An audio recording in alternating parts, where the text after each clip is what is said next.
महाते छत्रपती शिवाजी महाराजांचा राज्याभिषेक झाला. त्या रायगडाच्या मातीवर उभा राहून सांगतो आम्ही सगळे, आम्ही आमची मराठी शाला पारू देणार नाही. नमस्कार. आज हम एक ऐसी फिल्म के गहराई में उतरने वाले हैं जिसने 2026 की शुरुआत में ही मराठी सिनेमा में कह सकते हैं कि एक नई जान फूंक दी. फिल्म का नाम है क्रांति ज्योति विद्यालय मराठी माध्यम. ये सिर्फ एक फिल्म नहीं बल्कि एक सांस्कृतिक घटना बन गई है. आज हम इसी की परतों को खोलेंगे और समझेंगे कि आखिर ऐसा क्या था इस फिल्म में जिसने इसे इतना खास बना दिया. हाँ, और ये सिर्फ एक फिल्म का विश्लेषण नहीं है, ये एक तरह से समाज का आईना है. ये हमें बताता है कि जमीनी स्तर पर लोग अपनी भाषा, अपनी जड़ों और शिक्षा के भविष्य के बारे में असल में क्या सोच रहे हैं. ये फिल्म एक बहुत ही संवेदनशील और सामयिक बहस के ठीक बीच में आकर खड़ी हो गई. बिल्कुल. तो चलिए कहानी से ही शुरू करते हैं. फिल्म का केंद्र है क्रांति ज्योति विद्यालय, एक मराठी माध्यम का स्कूल जो बंद होने की कगार पर है. वजह सीधी और आज के दौर की कड़वी सच्चाई है. अंग्रेजी माध्यम स्कूलों की बढ़ती लोकप्रियता के सामने मराठी स्कूल में बच्चे ही नहीं आ रहे. और यहीं से कहानी का जो इमोशनल ताना बाना है वो बुना जाता है. स्कूल को बचाने के लिए उसके पुराने छात्र जो अब अपनी अपनी जिंदगी में मतलब कहीं और पहुंच चुके हैं, वो सालों बाद फिर से इकट्ठा होते हैं. तो फिल्म सिर्फ स्कूल बचाने की मुहिम नहीं है, ये उन बिखरे हुए दोस्तों के फिर से जुड़ने की कहानी है. हाँ, अपनी पुरानी यादों को ताज़ा करने की. बिल्कुल. और ये समझने की कि वे अपनी जड़ों से कितना दूर आ गए. ये पुरानी यादों वाली बात जिसे हम नॉस्टैल्जिया कहते हैं, ये सच में असर करती है. हम सब के मन में अपने स्कूल की, अपने दोस्तों की एक खास तस्वीर होती है ना. शायद यही वो नस थी जिसे फिल्म ने बहुत मजबूती से पकड़ लिया. ये सिर्फ एक स्कूल की कहानी नहीं रहती, ये हर उस इंसान की कहानी बन जाती है जो अपने बचपन को याद करता है. आपने बिल्कुल सही नस पकड़ी है.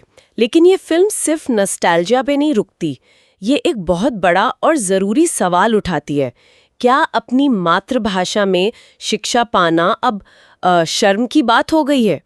फिल्म बहुत ही प्रभावी ढंग से दिखाती है कि कैसे समाज में एक धारणा बन गई है कि सफलता का रास्ता सिर्फ अंग्रेजी से होकर गुजरता है. सही बात है. ये उन हजारों मराठी स्कूलों की चुनौतियों को पर्दे पे लाती है जो आज इसी संकट से जूझ रहे हैं. और इस दमदार कहानी को पर्दे पर उतारने के लिए कलाकार भी उतने ही दमदार थे. सचिन खेड़ेकर जैसे दिग्गज अभिनेता ने स्कूल के प्रिंसिपल दिनकर शिर्के का किरदार निभाया है. सूत्रों के अनुसार उनके अभिनय को तो फिल्म की आत्मा कहा गया है. उनके साथ अमेय वाघ, सिद्धार्थ चांदेकर जैसे आज के दौर के बेहतरीन कलाकार भी हैं. लेकिन कास्टिंग में एक बहुत ही दिलचस्प और कह सकते हैं कि स्ट्रेटेजिक फैसला लिया गया.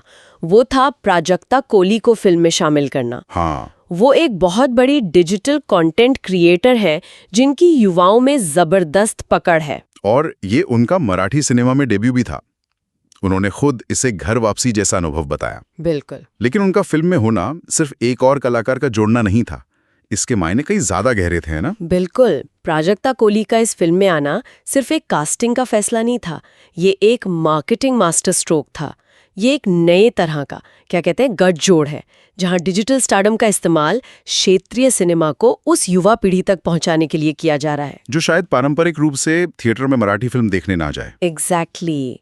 ये एक सीधा संदेश था कि ये फिल्म सिर्फ पुरानी पीढ़ी के लिए नहीं है बल्कि युवाओं के लिए भी उतनी ही प्रासंगिक है. ये वाकई एक दिलचस्प रणनीति है. और फिल्म के निर्माण की बात करें तो निर्देशक हेमंत ढोमे ने इसे महाराष्ट्र के असल लोकेशंस पर शूट किया है. रायगढ़ और कोंकण के इलाकों में शूटिंग हुई जिससे कहानी में एक जमीनी हकीकत और प्रामाणिकता आती है. सितंबर 2025 तक शूटिंग पूरी हो गई और फिर 1 जनवरी 2026 को फिल्म रिलीज हुई. और रिलीज के साथ ही एक दिलचस्प तस्वीर उभरनी शुरू हुई. एक तरफ दर्शक थे और दूसरी तरफ समीक्षक, और दोनों की राय में एक बड़ा अंतर देखने को मिला. तो कहानी दमदार थी, कास्टिंग स्मार्ट थी और विषय दिल को छूने वाला था. लेकिन जब फिल्म समीक्षकों के पास पहुंची तो कहानी में एक नया मोड़ आ गया. ऐसा नहीं है कि फिल्म को सराहा नहीं गया, लेकिन तस्वीर एक तरफा बिल्कुल नहीं थी. हाँ, एक तरफ आविष्कार गावंडे जैसे समीक्षकों ने इसे 5 में से 4 स्टार दिए. उन्होंने लिखा कि ये दिल को छू लेने वाली, मजेदार और पुरानी यादों से भरी फिल्म है. महाराष्ट्र टाइम्स ने 3.5 स्टार देते हुए कहा कि फिल्म अपने मुख्य संदेश को यानी मराठी माध्यम की शिक्षा के महत्व को बहुत प्रभावी ढंग से दर्शकों तक पहुंचाती है. अच्छा. सकाल और पुढ़ारी न्यूज जैसे प्रकाशनों ने भी कहानी, संवाद और खासकर सचिन खेड़ेकर के अभिनय की जमकर तारीफ की। तो मतलब जिन्होंने फिल्म के भावनात्मक पक्ष और सामाजिक संदेश को पकड़ा, उन्हें ये बहुत पसंद आई। लेकिन यहाँ बात और भी दिलचस्प हो जाती है, क्योंकि कुछ समीक्षकों ने फिल्म की बनावट पर गंभीर सवाल उठाए। Scroll.in की नंदिनी रामनाथ ने लिखा कि फिल्म 149 मिनट की है, जो बहुत ज्यादा है। उनका कहना था कि फिल्म अपना मुद्दा बताने में इतना समय ले लेती है कि बीच बीच में भटक जाती है, जिसकी वजह से फिल्म बीच में थोड़ी भारी लगने लगती है। ये पटकथा की कसावट से जुड़ा एक अहम बिंदु है। शायद निर्देशक दर्शकों को उस स्कूल के माहौल में, उन दोस्तों की दुनिया में पूरी तरह डुबो देना चाहते थे, लेकिन इस कोशिश में कहानी की गति थोड़ी धीमी पड़ गई। सही है। जब आप एक भावनात्मक फिल्म बनाते हैं तो लंबाई और गति का संतुलन साधना बहुत जरूरी होता है। और द हिंदू के श्रेयस पांडे ने तो एक कदम और आगे बढ़कर एक बहुत ही सटीक बात कही। उन्होंने लिखा कि ऐसा लगता है जैसे ये दो फिल्में एक साथ चल रही हों। अच्छा, मतलब एक तरफ दोस्तों के रियूनियन की हल्की फुल्की मजेदार कहानी है, और दूसरी तरफ शिक्षा व्यवस्था पर एक गंभीर सामाजिक ड्रामा। और उनके मुताबिक ये दोनों धागे आपस में ठीक से जुड़ नहीं पाते। ये एक बहुत दिलचस्प आलोचना है, लेकिन क्या हम इसे वाकई एक कमी मान सकते हैं? कई बार एक कहानी के अंदर ये दो अलग अलग धागे ही फिल्म को ज्यादा भरोसेमंद और रिलेटेबल बनाते हैं। हो सकता है कि दोस्तों की कहानी ने ही उस गंभीर सामाजिक मुद्दे को एक पर्सनल टच दिया हो, जो शायद दर्शकों को इतना पसंद आया। आप कहना चाहती हैं कि बिना उस दोस्ती वाले एंगल की फिल्म शायद बहुत ज्यादा उपदेशात्मक या एक डॉक्यूमेंट्री जैसी हो जाती। बिल्कुल। उस रियूनियन की कहानी ने दर्शकों को किरदारों से भावनात्मक रूप से जोड़ा। जब आप उन किरदारों को पसंद करने लगते हैं, तब आप उनके मिशन यानी स्कूल बचाने की मुहिम से भी जुड़ जाते हैं। सही बात है। हो सकता है कि समीक्षकों को ये जुड़ाव सिनेमैटिक तौर पर कमजोर लगा हो, लेकिन दर्शकों के लिए शायद यही फिल्म का सबसे मजबूत पहलू था। अच्छा। उन्होंने संवादों के उपदेशात्मक होने की भी बात कही, जो शायद इसलिए था क्योंकि फिल्म अपने संदेश को लेकर बहुत स्पष्ट होना चाहती थी। तो एक तरफ समीक्षक फिल्म की कलात्मक बनावट, उसकी पटकथा की कसावट और लंबाई पर सवाल उठा रहे थे, और दूसरी तरफ फिल्म का वो इमोशनल कोर और उसका संदेश था। समीक्षकों की राय तो बटी हुई थी, लेकिन बॉक्स ऑफिस पर जो हुआ उसने सबको हैरान कर दिया। हाँ। और यहाँ के आंकड़े कहानी का एक बिल्कुल अलग ही पहलू बताते हैं, क्योंकि अंत में सबसे बड़ा निर्णायक तो दर्शक ही होता है। और दर्शकों ने अपना फैसला सुना दिया। फिल्म का बजट बहुत ही मामूली था, सिर्फ 2 से 4 करोड़ रुपए के बीच। इसने पहले दिन 78.43 लाख रुपए कमाए, जो एक अच्छी शुरुआत थी। लेकिन असली कहानी शुरू हुई वीकेंड पर। पहले ही वीकेंड में फिल्म ने 3.91 करोड़ रुपए कमा लिए। अरे वाह! मतलब सिर्फ 3 दिन में फिल्म ने अपना पूरा खर्चा न सिर्फ निकाल लिया, बल्कि मुनाफे में भी आ गए। ये असाधारण है। इसका मतलब है कि फिल्म को लेकर लोगों में जबरदस्त चर्चा, जिसे वर्ड ऑफ माउथ कहते हैं, वो थी। लोग फिल्म देख रहे थे और फिर दूसरों को देखने के लिए कह रहे थे। ये किसी भी फिल्म के लिए सफलता का सबसे बड़ा पैमाना है। और ये सिलसिला रुका नहीं। पहले हफ्ते में कलेक्शन 6.14 करोड़ तक पहुंच गया। कमाल है। सिर्फ 18 दिनों के अंदर फिल्म ने घरेलू बॉक्स ऑफिस पर 18.25 करोड़ का आंकड़ा पार कर लिया था। ये एक छोटे बजट की मराठी फिल्म के लिए बहुत बड़ी उपलब्धि है। ये सिर्फ आंकड़े नहीं हैं, ये एक पैटर्न दिखाते हैं।